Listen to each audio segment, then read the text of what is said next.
Marcus Thompson had always been the class clown. At 22, he worked as a tour guide at Windsor Castle, and his quick wit and endless jokes made him popular among tourists and colleagues alike. He had thick brown hair that never seemed to stay in place, bright green eyes that sparkled with mischief, and a smile that could light up any room. Marcus lived for laughter and attention, often going to great lengths to entertain others. On a crisp autumn morning in October, Marcus was leading a group of 30 American tourists through the castle grounds. The leaves were turning golden, and the ancient stone walls seemed to glow in the soft sunlight. Among the group were families with excited children, elderly couples celebrating anniversaries, and young adults taking selfies at every corner.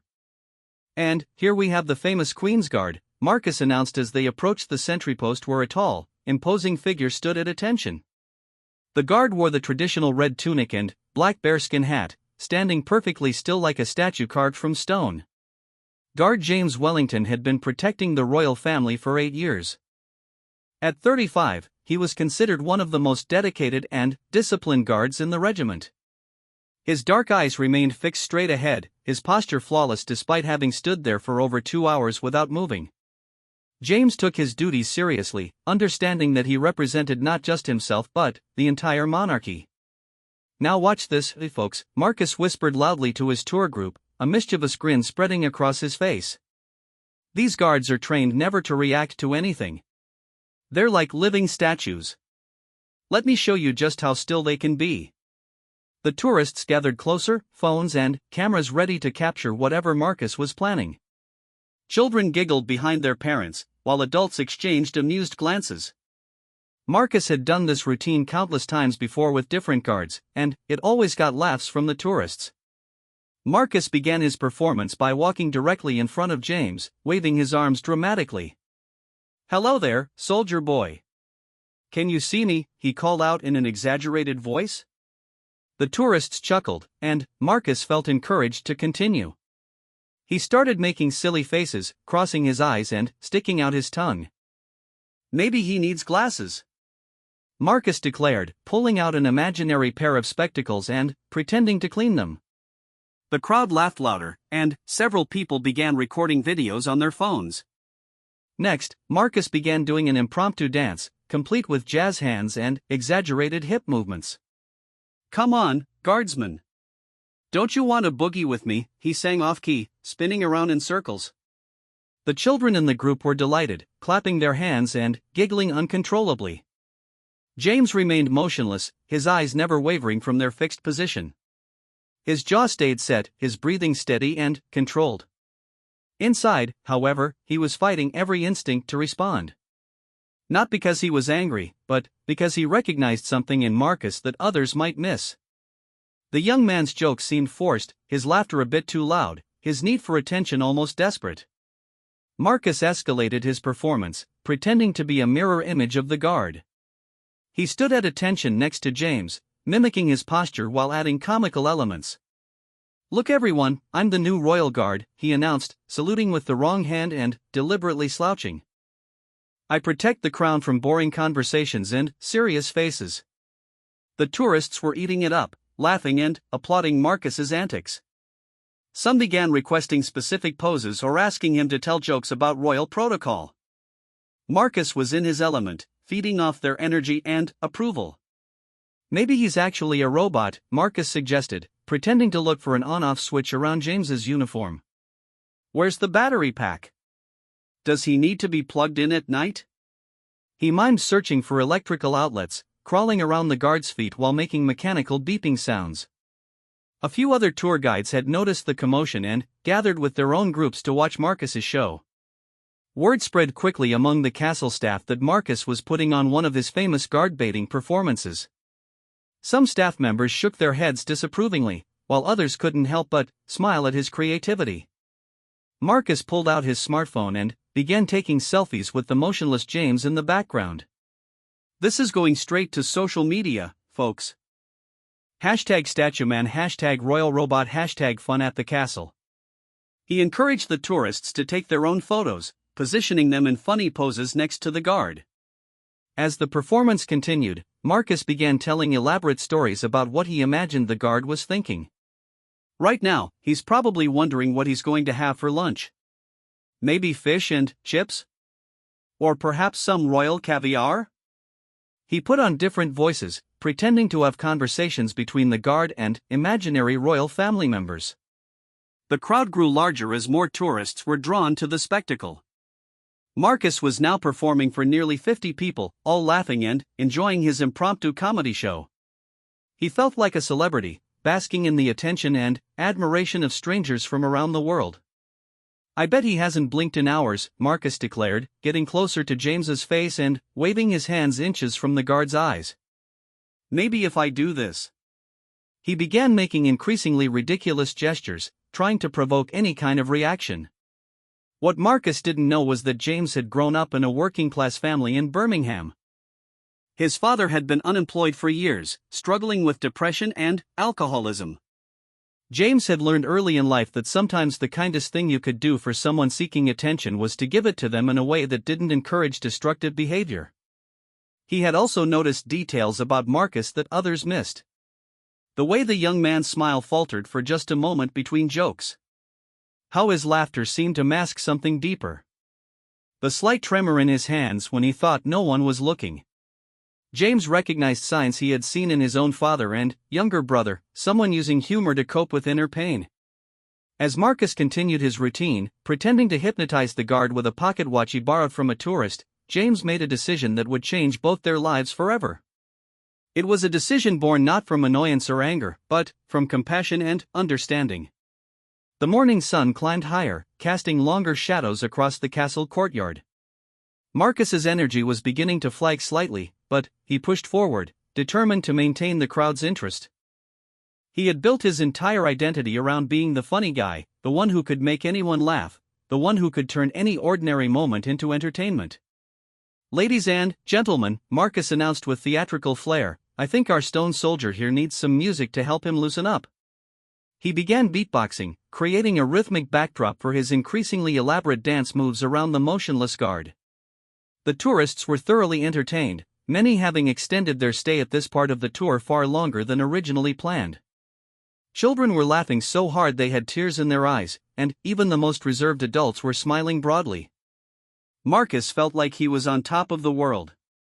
But James continued to stand perfectly still, his expression unchanged, his duty unwavering. Little did anyone in that laughing crowd know that this seemingly ordinary moment was about to transform into something extraordinary, something that would challenge everything Marcus thought he knew about strength, purpose, and what it truly meant to serve something greater than oneself. The stage was set for an encounter that would leave everyone present questioning their assumptions about judgment, compassion, and the hidden depths that exist within every human being. What happened next would become a story that tourists would retell for years to come, but not for the reasons any of them expected. The moment that changed everything happened so subtly that most of the crowd almost missed it. As Marcus spun around for what he planned to be his grand finale, pretending to waltz with an invisible partner while narrating a romantic story about the guard falling in love with a tourist, James Wellington did something unprecedented. He blinked. Not just once, but deliberately, slowly, and with such intention that it seemed to carry the weight of 1,000 unspoken words. Then, maintaining his perfect posture and forward gaze, James spoke in a voice so quiet that only Marcus, who was standing directly beside him, could hear. "Your shoe is untied." Marcus froze mid-spin, his mouth hanging open in shock. The simple statement hit him like a physical blow. He looked down and saw that his left sneaker had indeed come undone, the lace trailing dangerously close to causing him to trip. But it wasn't the observation itself that stunned Marcus into silence, it was the gentle concern in the guard's voice, the complete absence of irritation or judgment. The crowd, noticing Marcus's sudden stillness, began to quiet down. "What happened?" someone called out. "Is the show over?" Marcus stared at James, searching his profile for any sign of mockery or anger. Instead, he saw something that made his chest tighten with an emotion he couldn't identify. The guard's expression remained professional, but there was a softness around his eyes that hadn't been there before. "Thank you," Marcus whispered, barely audible. He bent down to tie his shoe, his hands shaking slightly. When he stood back up, the familiar mask of humor felt heavy on his face. James continued to stare straight ahead, but he spoke again, his voice still low enough that only Marcus could hear. 37 minutes. What? Marcus asked, confused. You've been performing for 37 minutes.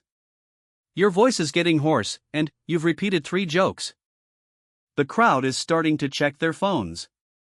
Marcus glanced around and realized the guard was right. Several tourists were indeed looking at their watches or scrolling through their devices. The children who had been laughing so enthusiastically were now tugging on their parents' sleeves, ready to move on to the next attraction. How do you? Marcus began, then stopped. He understood. Despite standing motionless, James had been observing everything. He had noticed details that Marcus, caught up in his own performance, had completely missed. Ladies and gentlemen, Marcus announced to the crowd, his voice lacking its usual energy, I think our royal friend here has earned some peace and quiet.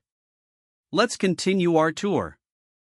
As the group began to move away, many tourists approached Marcus to thank him for the entertainment. They took final selfies and shared social media handles, praising his creativity and humor. But Marcus barely registered their words. His mind was consumed by the brief interaction with James. For the rest of the tour, Marcus went through the motions mechanically. He recited historical facts about the castle's architecture, pointed out famous portraits, and answered questions about royal traditions. But the spark was gone. His usual animated gestures felt forced, and his trademark jokes fell flat. Sarah Mitchell, one of the castle's senior tour coordinators, noticed the change immediately. She had worked with Marcus for 3 years and had never seen him so subdued. During the lunch break, she approached him in the staff cafeteria. Everything all right, Marcus? You seemed a bit off during the second half of your tour, Sarah said, settling down across from him with her sandwich. Marcus pushed his food around on his plate, unable to meet her eyes. Just tired, I guess. This wouldn't have anything to do with your little show this morning, would it? Sarah's tone was gentle but knowing. Word travels fast around here. Marcus looked up, expecting to see disappointment or criticism in her expression. Instead, he found concern.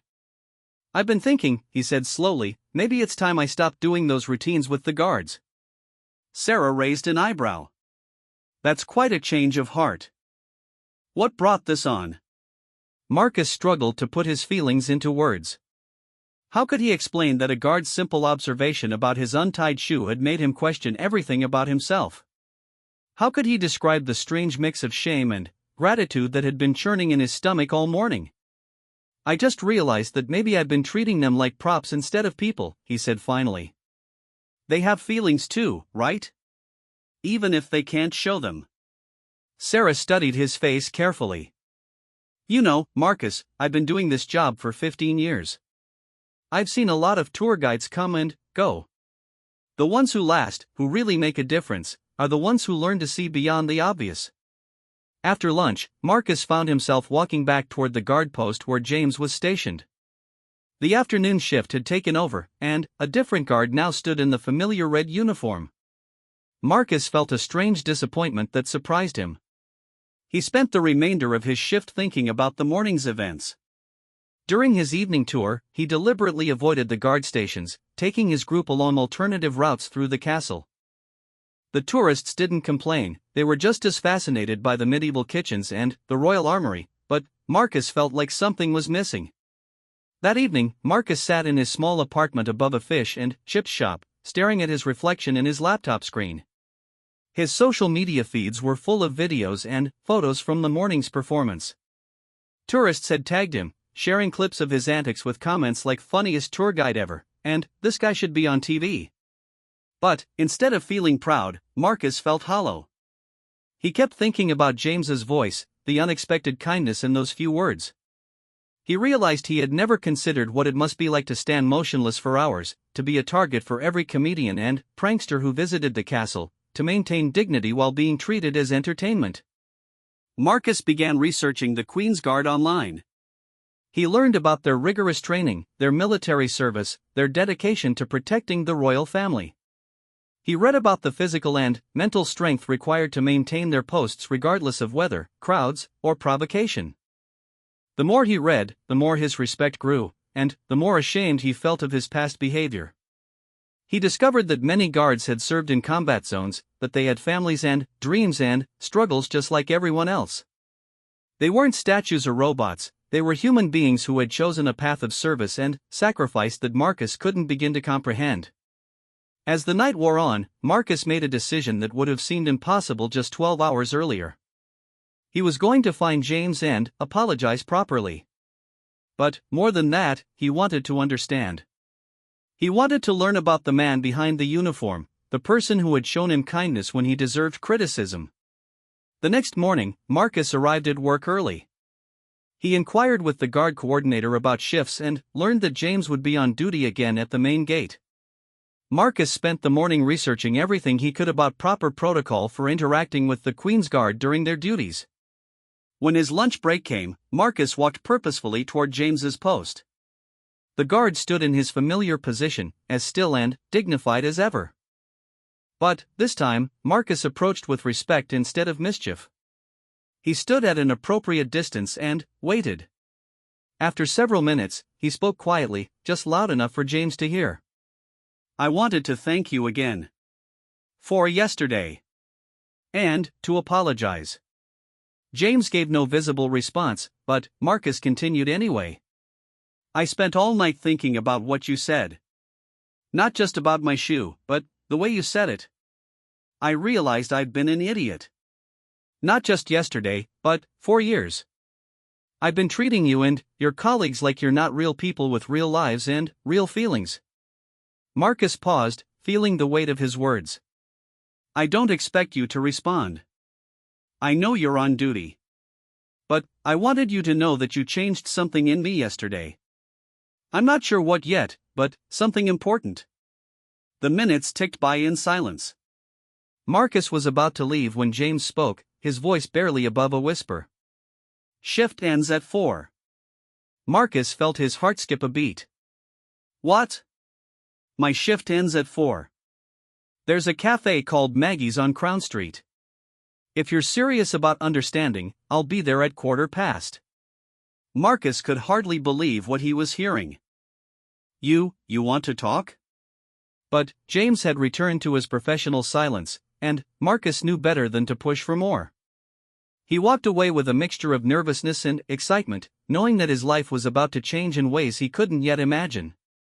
The rest of his shift passed in a blur. Marcus found himself checking his watch constantly, his mind racing with questions and possibilities. What would they talk about? What if he said something wrong? What if this was all some kind of test? As 4 o'clock approached, Marcus felt more anxious than he had before any first date or job interview. He was about to meet the real James Wellington, not the stoic guard in the red uniform, but the man underneath. And, somehow, Marcus knew that this conversation would mark the beginning of a transformation he wasn't sure he was ready for. Maggie's Cafe was a small, cozy place tucked between a bookshop and a flower stand on Crown Street. The walls were decorated with vintage photographs of Windsor, and the air smelled of fresh bread and coffee. Marcus arrived 10 minutes early, his palms sweaty and his heart racing. He chose a corner table where they could talk privately and ordered 2 cups of tea, unsure of what James preferred. At exactly 4:15, James Wellington walked through the door. Out of uniform, he looked completely different. He wore dark jeans, a simple gray sweater, and a worn leather jacket. Without the imposing red tunic and bearskin hat, he seemed smaller, more human. His dark hair was slightly tousled, and Marcus noticed a small scar above his left eyebrow that hadn't been visible under the guard's hat. James spotted Marcus immediately and approached the table with measured steps. His posture was still impeccable, but there was a relaxed quality to his movements that hadn't been there during his duty hours. "Thank you for coming," Marcus said, standing up awkwardly and nearly knocking over his chair in the process. "Please, sit," James replied, his voice warm but reserved. He settled into the chair across from Marcus and noticed the extra teacup. "That's thoughtful of you." They sat in silence for a moment, neither quite sure how to begin. Marcus fidgeted with his napkin while James calmly surveyed the cafe, taking in details the way he had been trained to observe everything around him. "I have to admit," Marcus said finally, I'm not really sure what to say. Yesterday morning feels like it happened to a different person. James nodded slowly, wrapping his hands around the warm teacup. Change often feels that way. Sudden and complete, even when it's been building for a long time. How did you know? Marcus asked. About my shoe, I mean. And about how long I'd been performing. You were supposed to be looking straight ahead. A small smile played at the corners of James's mouth. Guard training teaches you to see everything without appearing to see anything. Peripheral vision, audio awareness, pattern recognition. I could hear the change in your breathing, the slight rasp developing in your voice. I noticed when people in the crowd started shifting their weight from foot to foot, checking their phones. And your shoelace had been loose for about 10 minutes before it came completely undone. Marcus shook his head in amazement. I had no idea. I thought you were all just, well, like statues. That's the point, James explained. We're trained to appear motionless and unresponsive, but we're actually hyper-aware of everything happening around us. We have to be. The royal family's safety depends on it. But why did you speak to me? Wasn't that breaking protocol? James was quiet for a long moment, considering his words carefully. Technically, yes. But there are different kinds of duty. My primary responsibility is protection, but that doesn't mean I have to ignore basic human kindness when it's needed. Needed? Marcus felt confused. I was the one making fun of you. Why would you think I needed kindness? James studied Marcus's face with the same intensity he used while on guard duty. I have a younger brother, Tommy. He's 24, works as a barista in Birmingham. Growing up, he was always the class clown, just like you described yourself. Always performing, always needing to be the center of attention. Marcus felt his chest tighten. What happened to him? He had a breakdown 2 years ago. Severe depression and anxiety. Turns out all that performing was his way of coping with feeling invisible, worthless. The jokes and attention were like a drug for him. James paused to sip his tea. I recognized the same patterns in you yesterday. The words hit Marcus like a physical blow. He felt exposed, seen in a way that made him uncomfortable. I'm not depressed, he said defensively. I just like making people laugh. I'm sure you do, James replied gently. But I watched you for 37 minutes yesterday. I saw how your smile never quite reached your eyes, how you pushed yourself harder when the crowd's energy started to fade, how you seemed almost panicked at the thought of stopping. Marcus stared into his tea, feeling tears threaten at the corners of his eyes. So what if I was? What business is it of yours? None at all, James admitted. But when I see someone drowning, my instinct is to throw them a life preserver, even if they don't think they need one. They sat in silence again, but this time it felt different. Less awkward, more thoughtful. Marcus found himself really looking at James for the first time, seeing him as a complete person rather than just a uniform and a role. Tell me about your brother, Marcus said eventually. Is he okay now? James's expression softened. He's doing better. It took time, therapy, and a lot of support from family and friends. He had to learn that his worth wasn't tied to how much he could make other people laugh. That was the hardest part for him. What does he do now? He still makes coffee, but he also volunteers at a youth center, helping teenagers who are struggling with similar issues. He says finding a way to help others helped him find himself. James met Marcus's eyes directly. Sometimes the best comedians are the ones who understand pain. Marcus felt something shift inside his chest, a loosening of a knot he hadn't even realized was there. I've been doing the guard routine for 3 years, he confessed. It always got the biggest laughs, made me feel important. I never once thought about how it might affect the actual guards. We're trained to handle it, James said. But that doesn't mean we don't notice, or that it doesn't affect us. Some of my colleagues have been mocked by hundreds of tourists over the years. It can wear on you after a while. Marcus felt shame wash over him. God, I'm sorry. I'm so incredibly sorry. I know you are, James replied. But apologies are just words unless they lead to change. What kind of change? James leaned forward slightly. What if instead of mocking the guards, you helped tourists understand what we actually do? What if you turned your platform into education instead of entertainment? The suggestion sparked something in Marcus's mind. You mean like explaining the history, the training, the real purpose? Exactly. You have a gift for holding people's attention, Marcus. That's rare and valuable. But you could use it to build respect instead of getting cheap laughs. Marcus found himself nodding enthusiastically. I could research the different regiments, the ceremonial significance, the military history.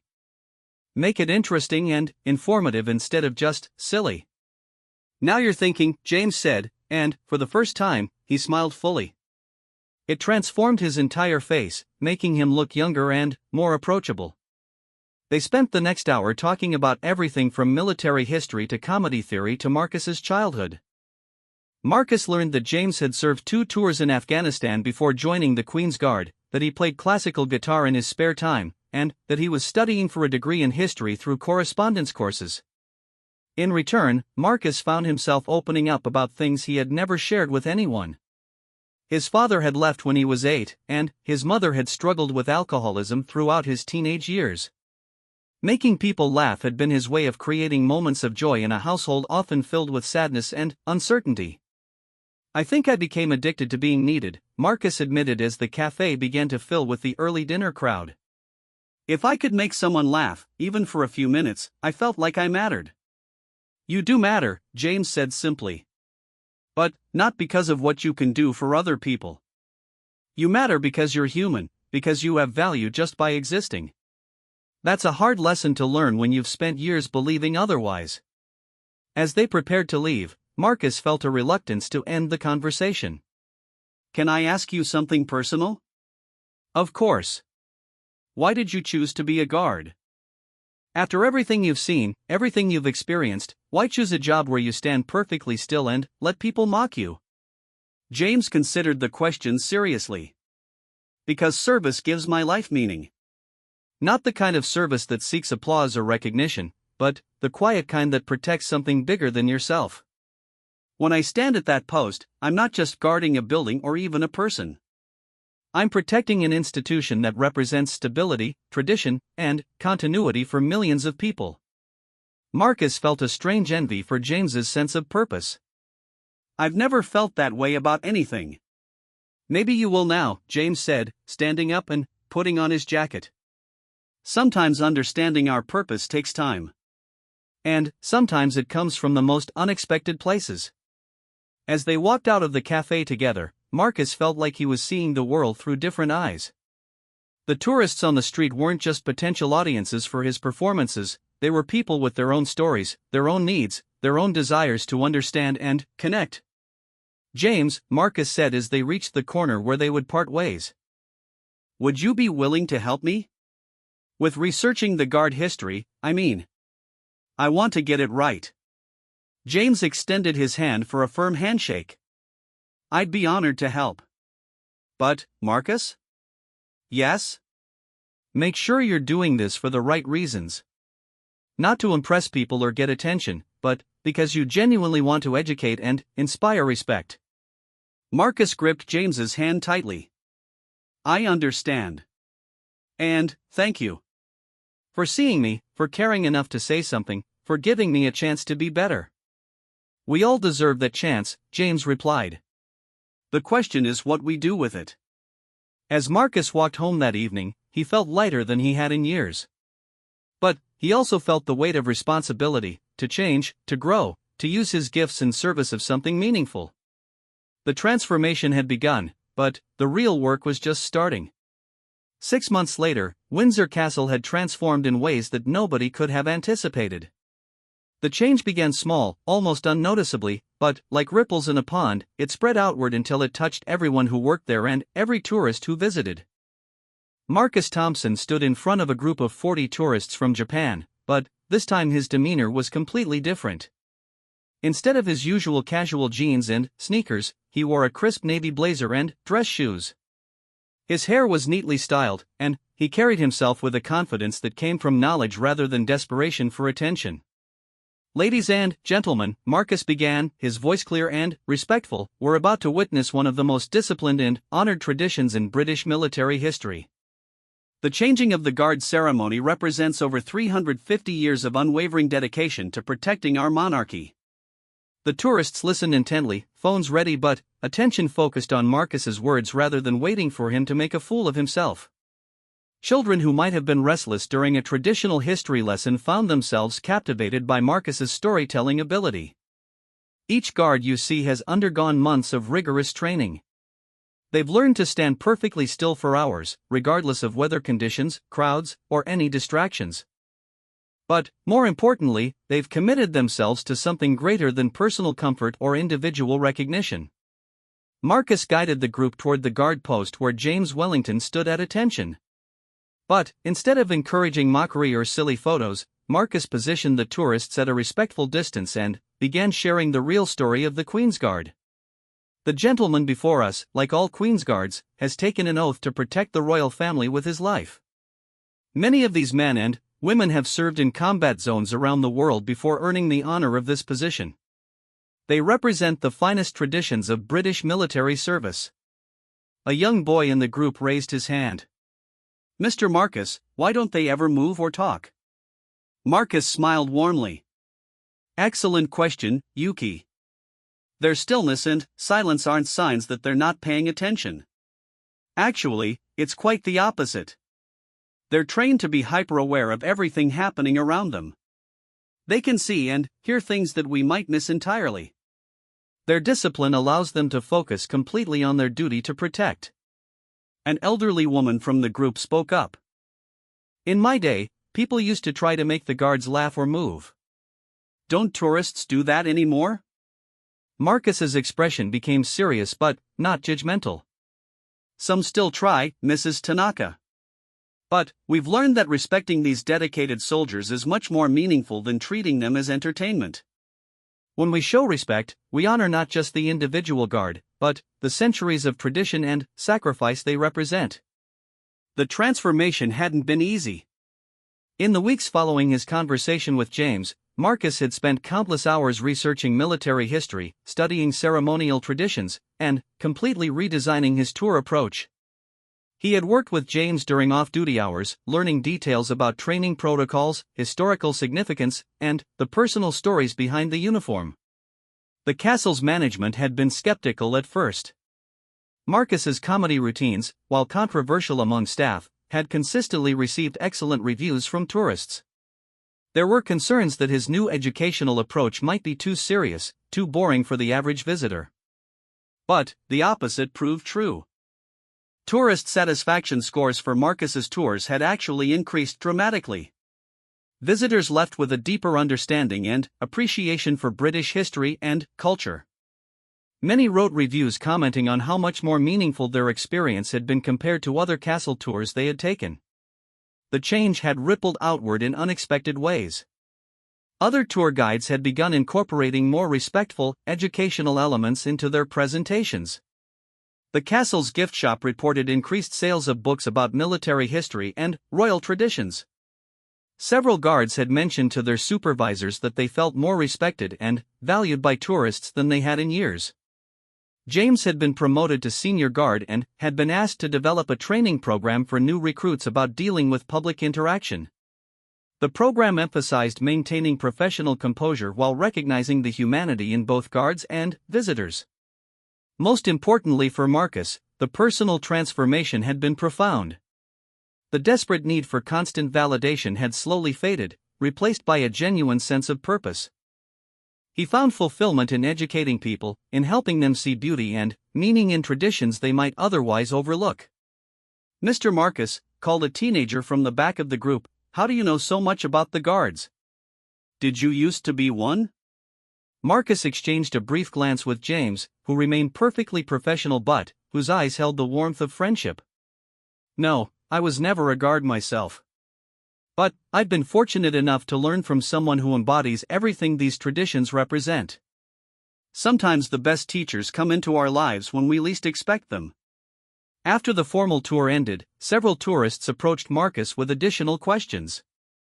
A young college student was so inspired by the stories of service and dedication that she asked for information about military careers. An older gentleman, a veteran himself, thanked Marcus for presenting the guards with such dignity and respect. As the crowd dispersed, Marcus waited until the area around James's post was clear before approaching. He maintained the appropriate distance but spoke quietly. "How am I doing, teacher?" James's response came in the same barely audible tone he had used months ago. "Better than I could have hoped. I have a new group coming next week. 25 military families from the United States. I want to make sure I get everything exactly right." "You will. You understand the purpose now, not just the facts." Marcus nodded, feeling the truth of those words. "James?" "Yes?" "Thank you. For everything. But, especially for seeing who I could become instead of just who I was." There was a long pause before James responded. "That's what real friends do, Marcus. They help us become our best selves." That evening, Marcus sat in his apartment, but instead of scrolling through social media or planning new comedy routines, he was reading about the history of the Welsh Guards. Tomorrow he would visit James's brother Tommy in Birmingham. The young man was interested in becoming a tour guide himself, and Marcus wanted to share what he had learned about finding purpose and service to others. Marcus reflected on how completely his life had changed. 6 months ago, he had been a tour guide who treated his job as a platform for personal entertainment. Now, he was an educator who understood that his role was to bridge understanding between cultures, to help people appreciate traditions and values that might be foreign to them. The irony wasn't lost on him that by trying to mock a guard, he had found his own path to meaningful service.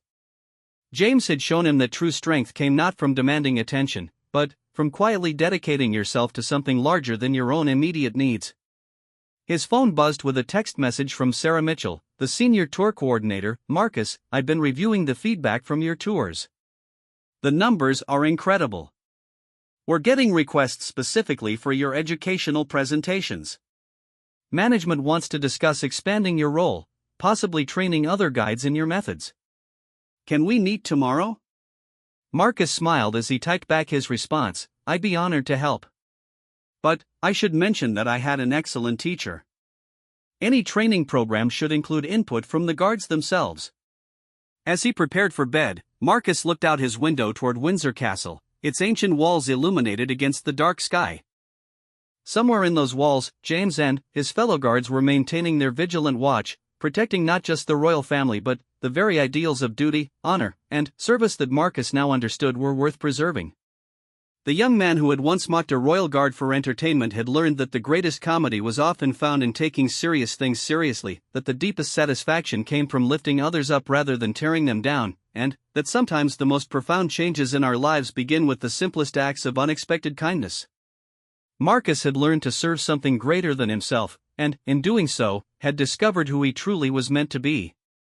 The guard who had stood silently while being mocked had taught him the most valuable lesson of his life, that real strength lies not in demanding respect, but in earning it through dedication, compassion, and the quiet courage to help others become better than they thought possible. In the end, neither Marcus nor James had expected that a moment of apparent mockery would lead to such profound transformation. But the best outcomes in life often come from the most unexpected encounters, when one person's kindness meets another's readiness to change, creating ripples that extend far beyond what either could have imagined.